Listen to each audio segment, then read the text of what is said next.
We are very pleased to have my friend, and he's been here often enough we could say our friend, Kent Eklund, back.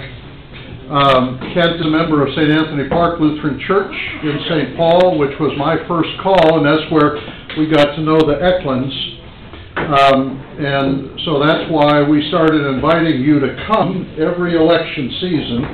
And I've been here 29 and a half years, so this is either the 14th or the 15th time that you have visited.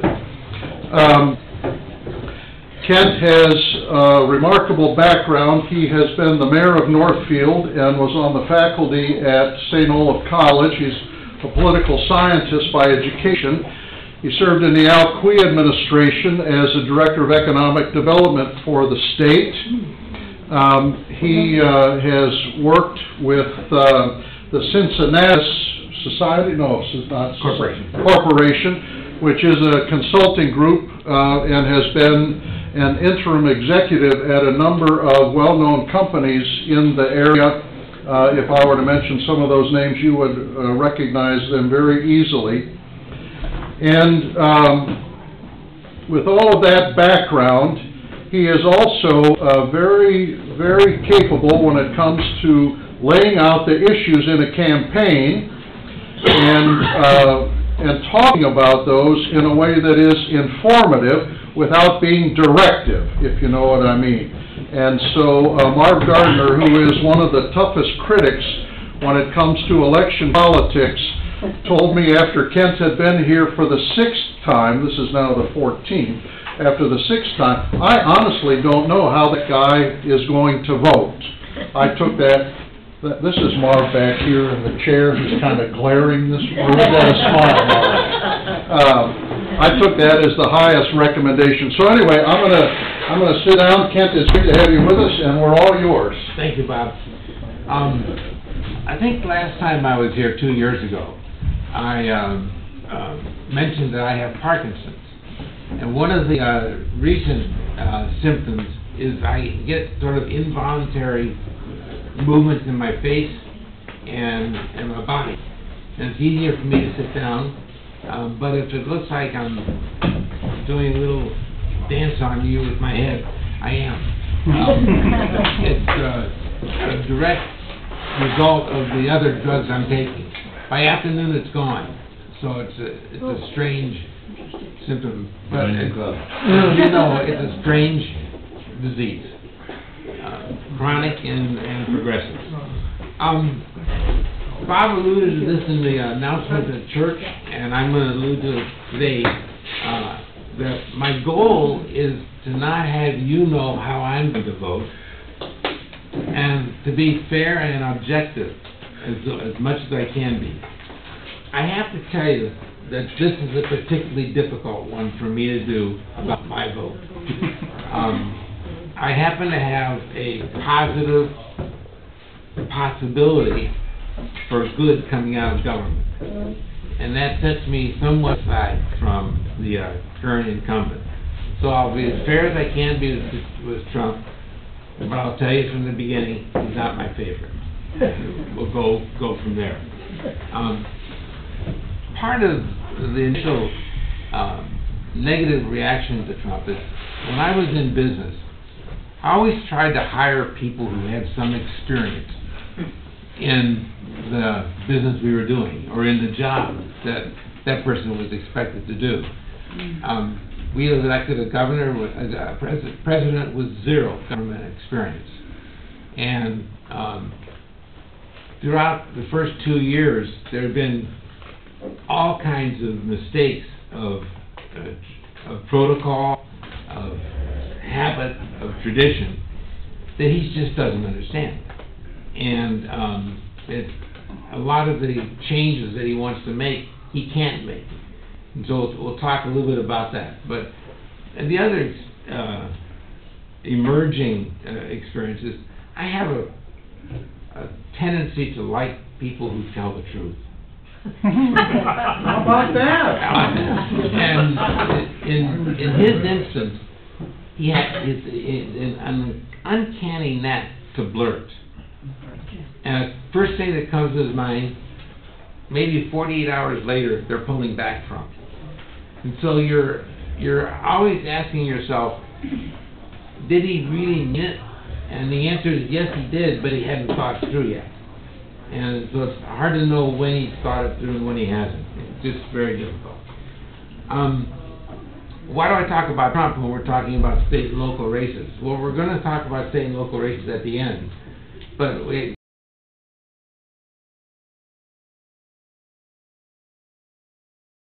start with Trump because he has asked that this plebiscite on his first 2 years, that it be a review by the electorate of various themes of his election.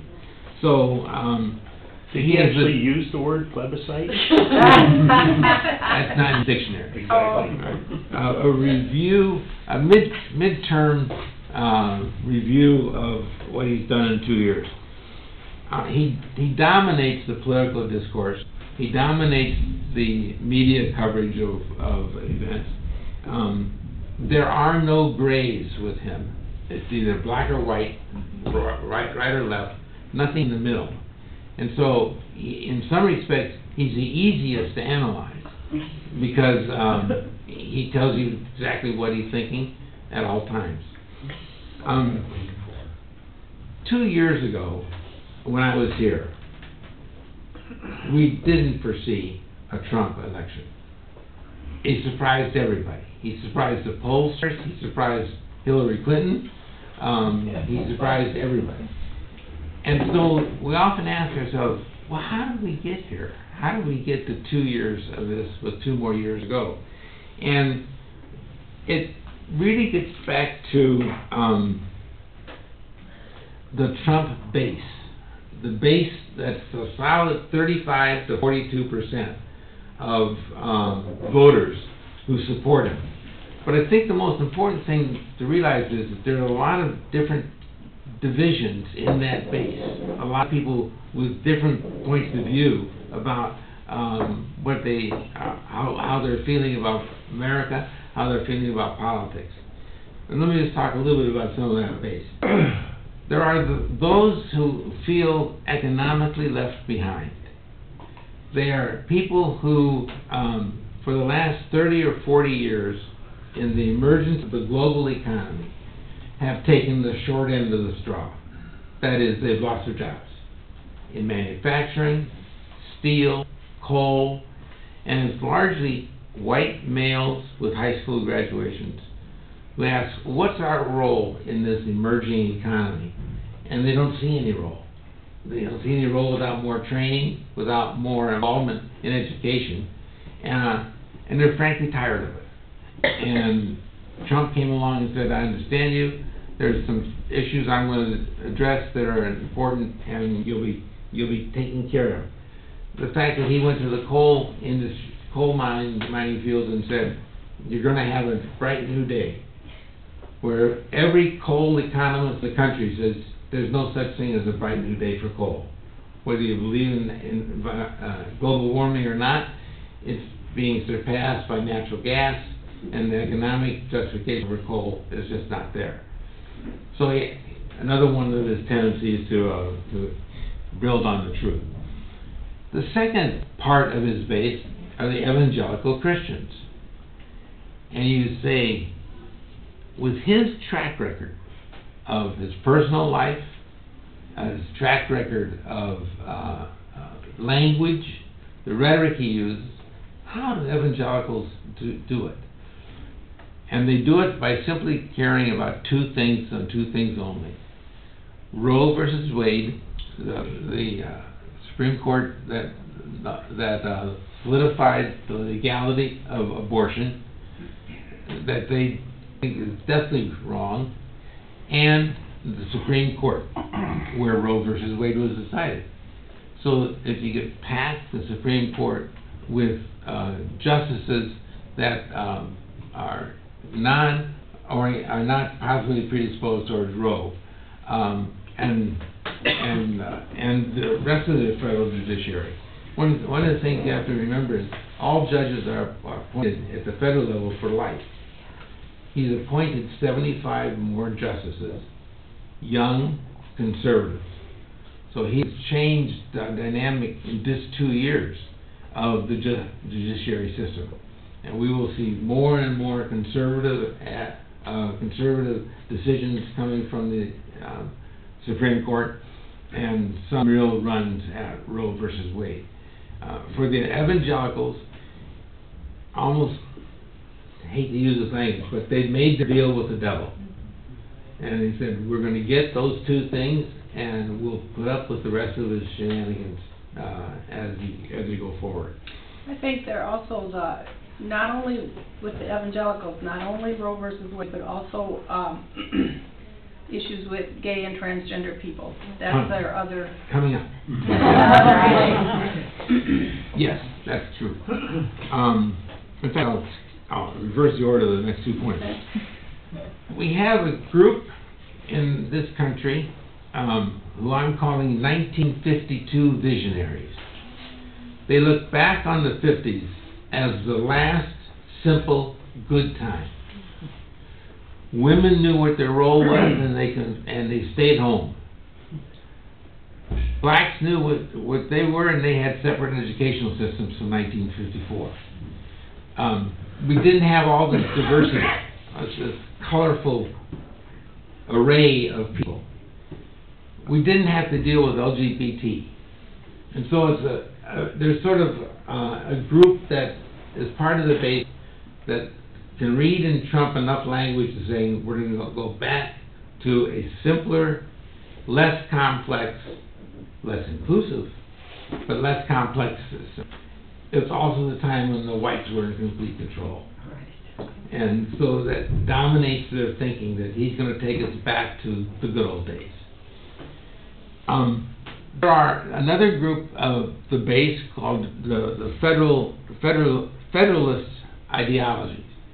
And they are a group of largely conservative, former Republicans who were the base of the Republican Party before Trump came along. And they read the Constitution very literally, as is. And in the Constitution, there is nothing said about health care, education, welfare, income maintenance program, job development. And the Federalists say, ever since Franklin Delano Roosevelt, we've been going away from the Constitution. It's time to bring it back. And Trump says that's part of where I'm going. And then we have to be blunt and say a small part, but a part of the Trump base are white supremacists, and the group that supports the furtherance of the white race. So the Trump base, for a lot of different reasons, is about 35 to 42% of the electorate. But the one thing about the base is they feel intensely about what they see coming out of Trump. And intensity in any democracy always beats more relaxed approaches to politics. So he's come with this 35 to 42% ready to vote Tuesday for another two more years of House control and Senate control, and therefore judiciary control and White House control. I'll talk a little bit about 2 years more later on. For those of you who have been here for 14 years or 6 or 7 sessions, you know that I always try to tee up the values conversation with appealing to the statement, what does a government do for its larger society? And it authoritatively allocates values. And when we use that same theme to develop the issues around, the value issues around Trump. So I'm not even getting to the local races. I'm still dealing with Trump. Authoritative. That speaks about using the office power as he wants to. So, for example, his use of executive orders.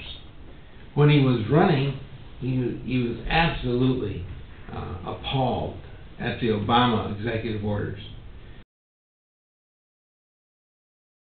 Then the first day he had, it seems that as president he became more enamored with the possibility of executive orders. The latest one is the birthright babies. The babies who are born in the country and automatically get citizenship. He wants to do an executive order. That rule, he can't do that. It's in the Constitution. So in order to do that, he has to do a constitutional amendment. Right. He's not yet convinced. I heard him this morning. I'm still thinking we'll do an executive order on that. Again, not appreciating the system and how it, his interest in Kavanaugh as a Supreme Court justice, in addition to Roe versus Wade and LBGT and other conservative approaches, was he was the justice who gave the most leeway to the extension of presidential powers. Of all of the lists of candidates the American Bar Association gave. So he was excited about that, because then he'll be able to do more authoritative activity. My wife is continually asking me, how can he do so much in so a short time? And that is, he has the most expansive view of the presidency that we've ever seen in American history. And he's not shy from testing things out. And we'll see where this executive order, it just blows the mind that it would be possible to do that. Authoritative allocation. Allocation talks about distributing resources. And he's been very frank that there's too many resources going on in going through Washington, and he wants to cut it down the sides. But he also wants to support the private sector as the dominant sector in American society, and don't look anywhere farther than the Tax Reform Act, where 85% of the benefits to the top 1% and to corporations. Corporations got tax reductions more than they asked for. And so, interestingly enough, he doesn't run much on that in this election, those who are with Trump, because there's not much to show at the bottom line for the middle class from that exemption. Watch out. If there's a Republican House, the next battle will be on domestic spending. And what they'll say is, we got this huge deficit. To which you say, yeah, and you passed it. The fact of the matter is, the deficit is unsustainable. And they'll come back now and say, well, now we've got this deficit. Forget how we got here. We're going to go on a domestic hunt. Values are picking the ends and the means. And here I'm going to go into some more detail about Trump's foreign policy and domestic policy. And then we'll get to local races. Foreign policy. He has stated that America first is our foreign policy. And anything that violates America first is anathema, is wrong. His view of, let's say, our Western European allies coming out of World War II, they've been taking advantage of all the United States goodwill, not paying their fair share, and he looks at those institutions, NATO, the UN, the International Nuclear Freedom Act, treaty, and says they're no longer going to be in effect. We're pulling out of NAFTA, and he does it unilaterally. Now, you could say, where's Congress? Well, Congress is fully behind them with the two Republican majorities. He's fine with America not being first in the world order. He's fine having regional powers take over and lead their geographies. So Asian will be led by China, Eastern Europe will be led by Russia, Western Europe will figure out what they're doing. Led by Russia. Yeah, or by Russia. And South America will Float away. for whites, those blank hole countries that he doesn't care about. And Africa is not on his radar screen. So regional powers over their natural geography, and America will be just one of many. And will be dominant in North America. Although Canada and Mexico may have some thoughts about that. He believes firmly in the art of the deal, his book, The Art of the Deal. He believes in deals that are bilateral. He doesn't think that multilateral ever works. So NAFTA is as far as he's going to go with 3 countries. He wants to cut all the other deals one-on-one with, I suppose, 135 countries by the time it's done.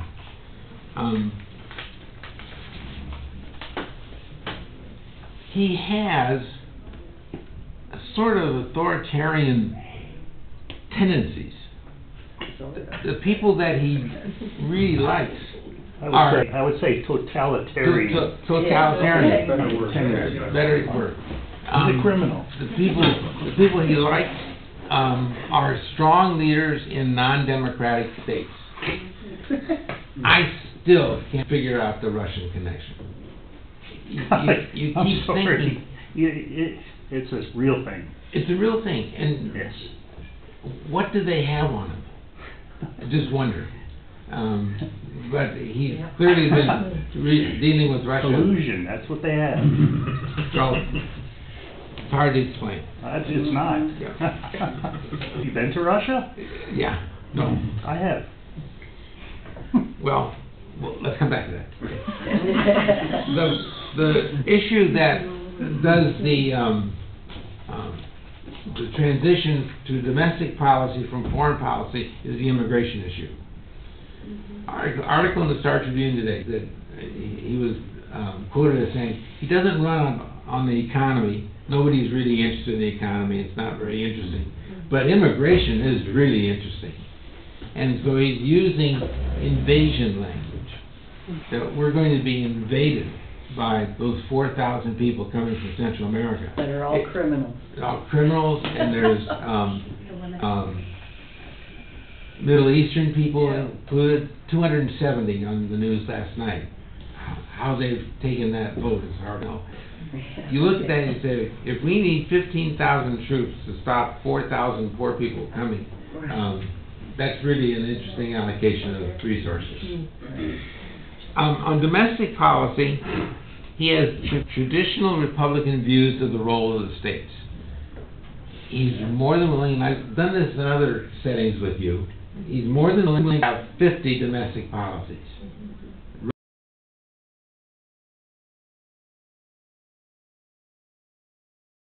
Run by the states without federal involvement. And issue after issue that relates to domestic, he will leave the state and local, and that will include pulling back the federal money that supports most of those institutions. He's heavy on regulatory reform, quote unquote, which means getting as much as possible the public sector out of the private sector. And just look what he's done on environmental issues and on banking regulations. We're heading towards another bank disaster, probably. He's particularly interested in picking on Obama executive orders and turning them around. Healthcare has been interesting to watch the waffle of the Republicans on this. When they've gone out and done their polling, they discover that people actually sort of like Obamacare, and they really like pre-existing conditions. And so to have an ad show up 7 days before the election, with Ted Cruz promising to protect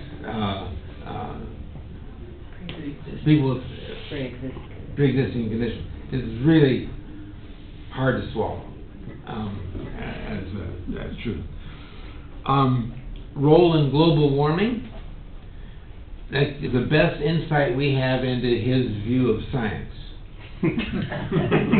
Science is easily modified and adopted by left liberal scientists at universities, and is biased right from the beginning. So he's eliminated scientific advisory boards and denies global warming, or if it is, it's not human caused. And there you have to comment on the firm relationship he has with oil. Well, look who he put in charge of EPA. Right. He's done all his cabinet picks have shown a disdain for the missions of the agencies. Yes. Yeah. Yeah.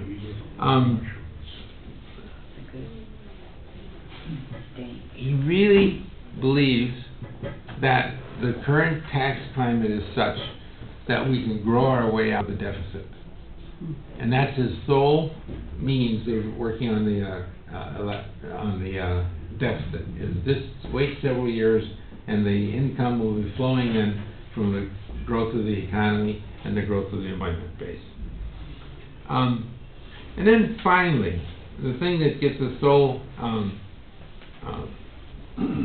he gets his base really riled up, mentioned in the sermon today, fake news is his key to announcing that there's nothing that they do that's truthful, including the following him.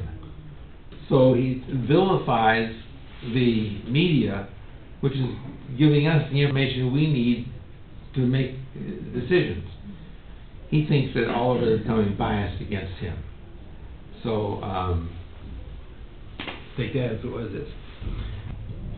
The bottom line on this election, on the Trump review of those first 2 years, is if the House of Representatives stays Republican, there'll be 2 more years of the same themes and development of the same theme.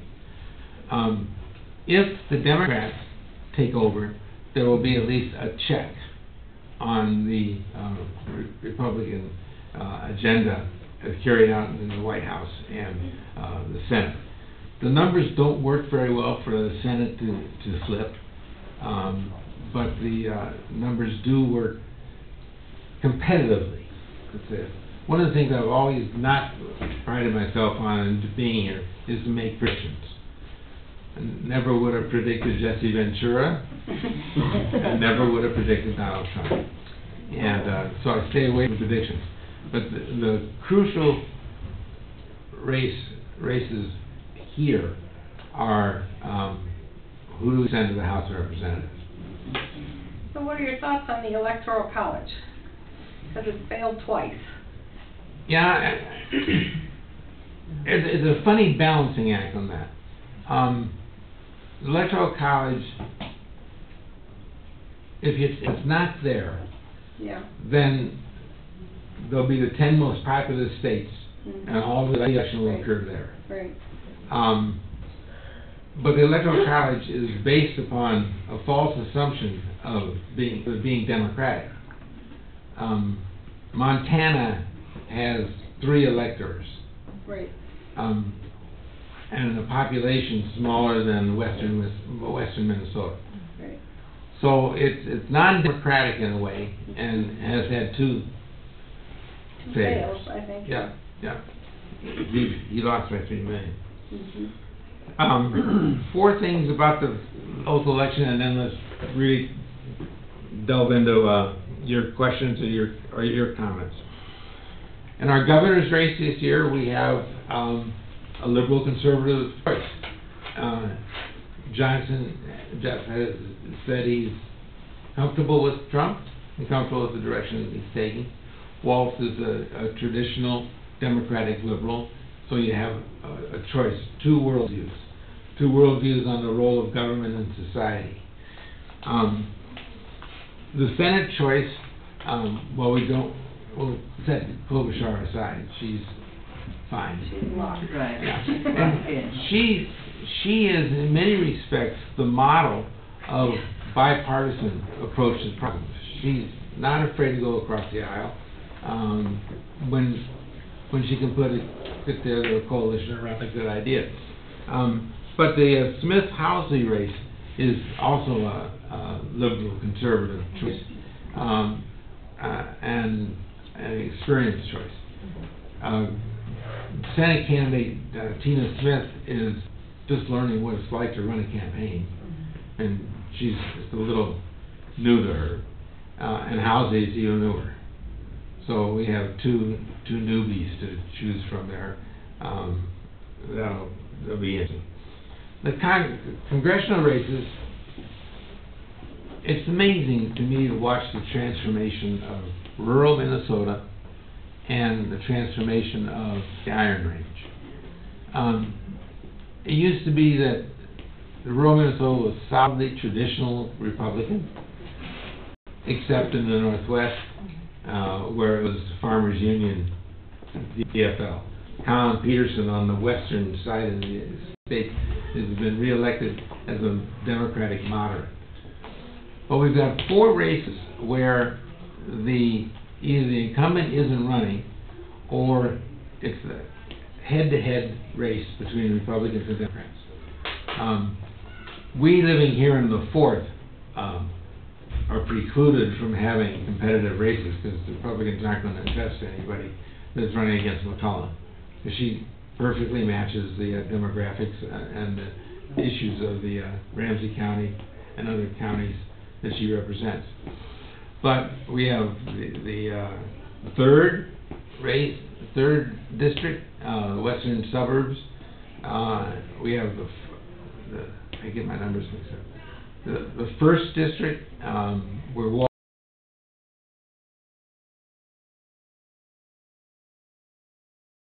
came from.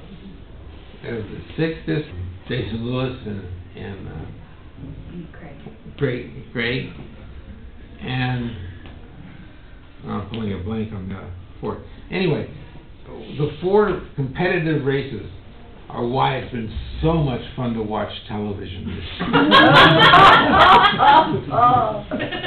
The $100 million invested in those 4 races by non-Minnesota money, and they're packed, and they're part of the debate about the House composition. That's your Supreme Court too.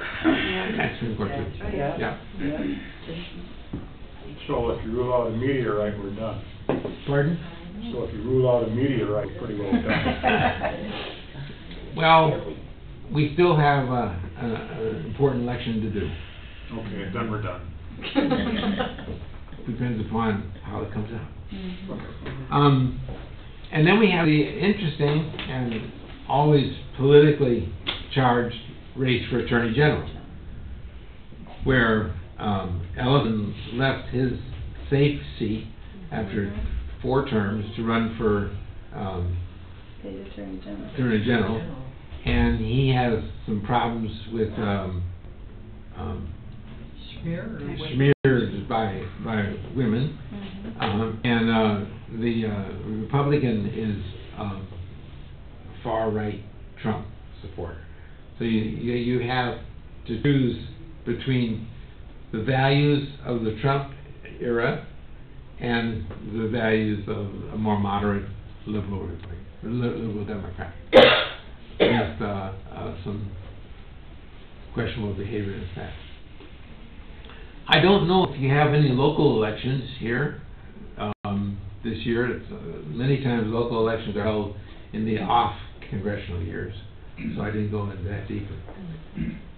But now it's time for you. Want to start? You really want to know what I think?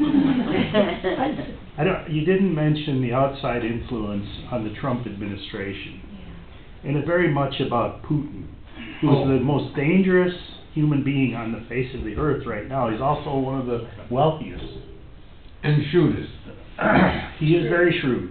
Yes. And when Mr. Trump went to Helsinki and threw us all under the bus, he should have been arrested the minute Air Force One touched down at Andrews Air Force Base for treason, for what he said in that meeting in Helsinki. Yep. I happened to be in Europe at the time, and the Europeans were like, Dan, your president just threw you under the bus. Good luck, buddy. Yep. This fascination with Putin is hard to figure out. Fear! Fear! You should fear this guy. Putin. He is a criminal. Which Oh, one? yes. Which one? Putin. Oh, I'm sorry, I didn't pick it up. Yes. He wants to epitomizes. destabilize all Western civilizations and bring the Soviet Union back together.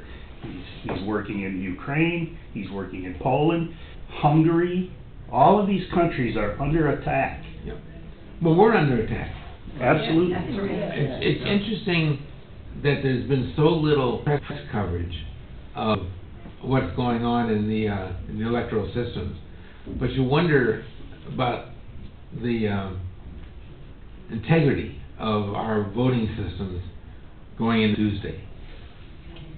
They're under attack. I think we're under attack in that way. I don't think any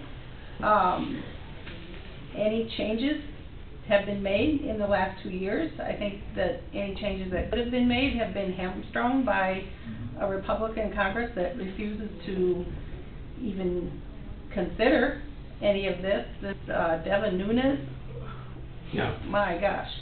And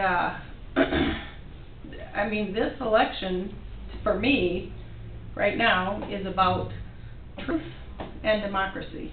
And they could both be down the drain if we don't get a check on the presidency. I think the Mueller investigation has, I mean, look at the guys, look at who's been indicted from Mueller so far. The campaign manager, all the indictments very, very close to the president. All those indictments have been made so far. But if the Republicans stay in charge of Congress, this investigation is just going to be not. You know, the report is delivered to the House of Representatives, to Nunes Committee. Right. And highly likely that if there is a Republican working majority in House, 3 or 4 House members will read the report, and that'll be it. Yes. That's wrong. One of the other strategies that is non-democratic is how difficult it's being made for people to vote. Exactly. And that should be, to me, that should be a constitutional amendment. If you are running for office, you should not be able to be in charge of the election. Yeah, as in Georgia. In Georgia and in Kansas. In Kansas. And there are issues in North Dakota.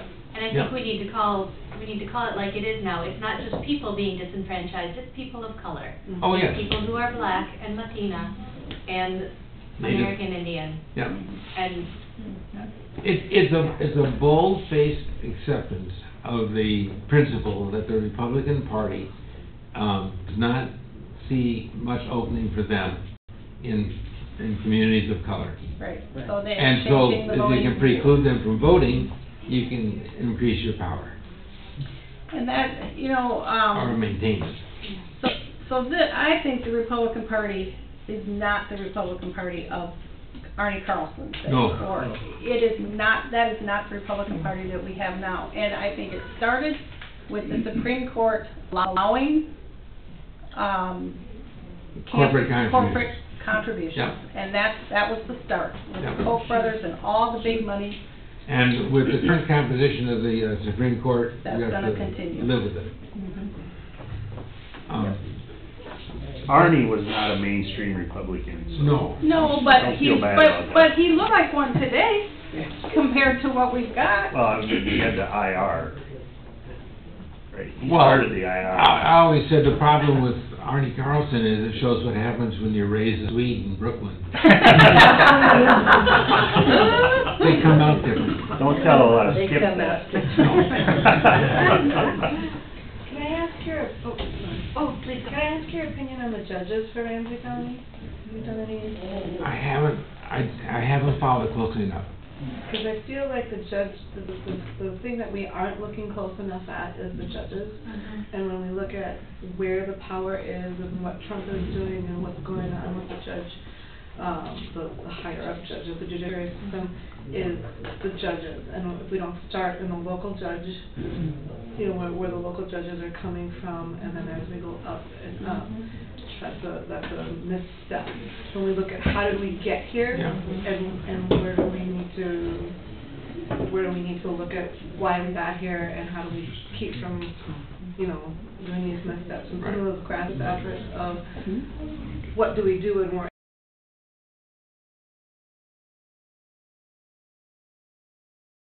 angry and we're mad and this is not happening, and why are people being stopped from voting, and those kinds of things, and what can we do. And I speak as a person of color to people who are not people of color, is the power is in the white person's voice. It is not in the person of color's voice.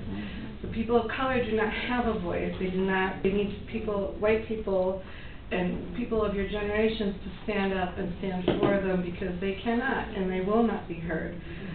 So I do hear that you are passionate and that you are angry and that you are supporting of them, but it doesn't go beyond. If it doesn't go beyond the gym, it does not help. Right. But if you look at the ballot, you can go to the Secretary of State's website and look at your ballot before Tuesday and see who you're going to vote for. Almost every judge on that ballot is unopposed. So there are a couple that are opposed, and there's a black woman that is running in Ramsey County that is opposed. And so I have been trying to do some research on that, because I do feel that that's an important piece. And oftentimes when we look at when I look at my ballot, I go, oh, I have no idea. I have no idea. They're not opposed, but there are some that are being opposed this year. And so I think you should look at it and see who is running, and know that there are some that are being opposed, and know who you're voting for. And actually, I have a follow-up question to that, because I did sit down with my ballot and I looked at the slate of Washington County judges, and I went, ugh. Like, where would you recommend that we go to do research for the judges? I think I ended up at maybe the Secretary of State had some, questionnaires that someone had filled out, about their judge. Yeah, I I think there's much of it. really hard. There is no good single common source. Okay. For that. The Bar Association is not helpful. Sure. And it's an exercise in democracy in less than perfect information.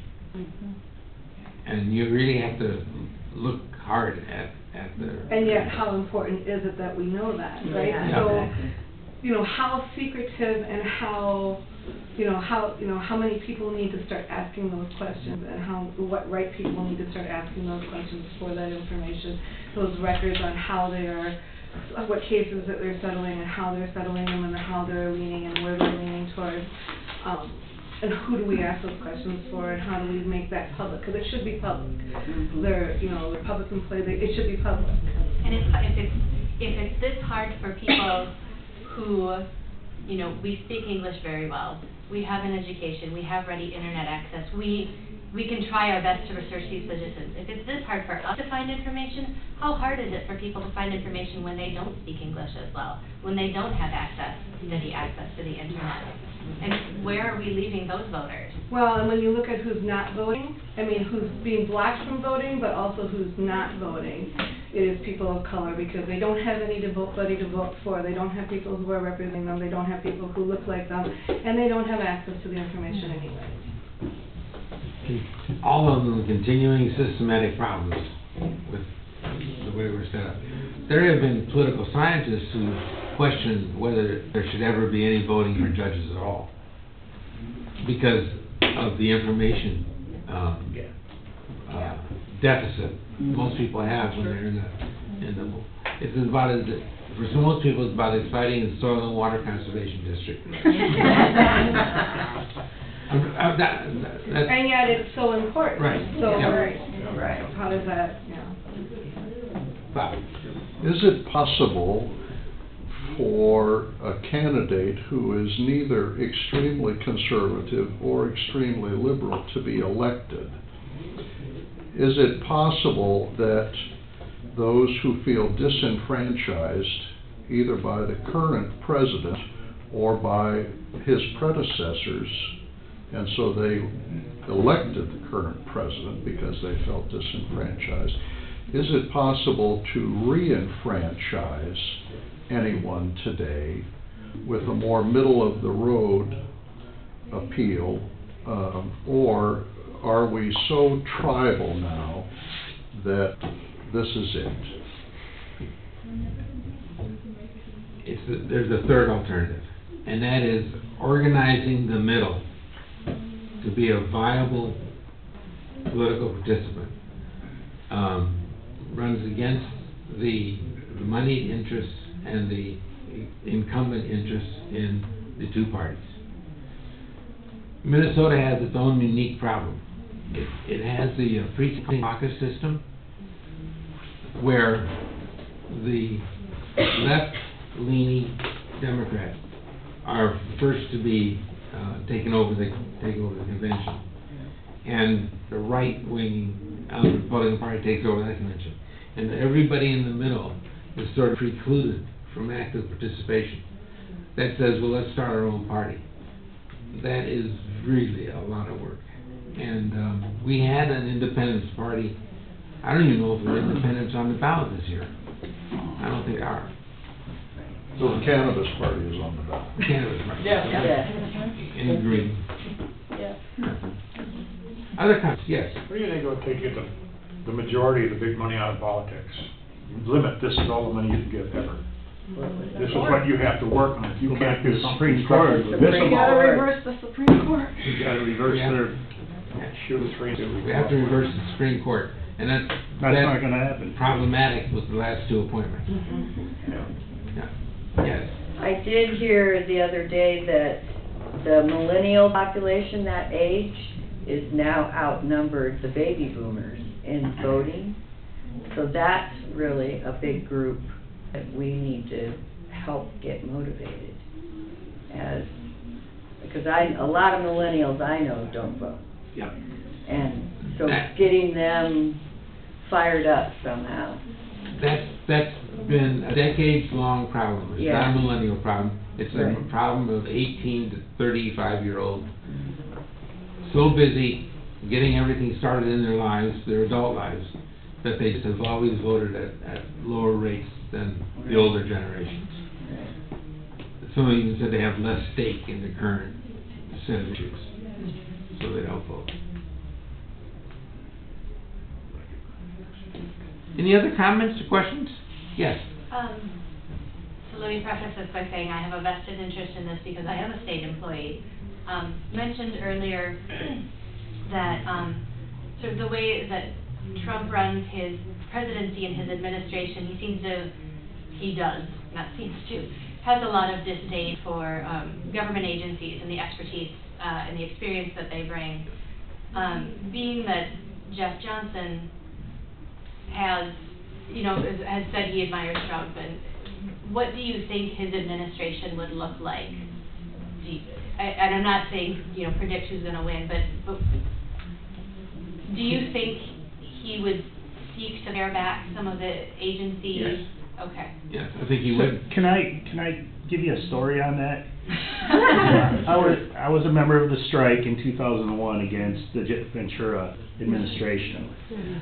And we're standing out in the rain down by the Department of Agriculture Friday afternoon, the last day of the strike, and the Commissioner of Ag shows up, and we're standing by the window, and he says, "You're standing out in the rain." And I said, we've been wet before, and we'll stand here in this rain until you go in and call Mr. Ventura and you end this strike now. He was a little shook up at that point. What was his name from Grenada, Commissioner of Ag. He was also a House member for years and years. Hugeson. Gene Hugeson. Yeah. And I was standing there next to this wise lady, and she said, Dan, for state employees to vote Republican is like the chicken voting for Colonel Sanders. The outcome is always the same. So, yeah. He'll also, look to reduce your taxes. He convinced that. Yeah, if you don't have a job, that's not. Convinced that the tax rates are too high in Minnesota. That's traditional Republican language. By the way, a good book that just came out, I have not read it, but I've read about it, is Dave Dernberger and, who's, staging is not a pretty sight. Lori Sturdivant have written a book called When the Republicans Were Progressive. And it talks about the changes that have gone on, and he talks about Arnie Carlson as one who Tried to push the IR. tried to push the IR, the independent IR.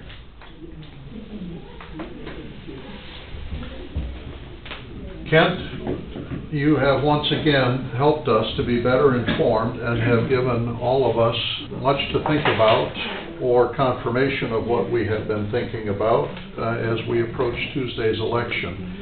And we are grateful for your brotherhood in Christ and for your exercising your civic responsibility. And we pray that that helps us to exercise ours. And we are very grateful.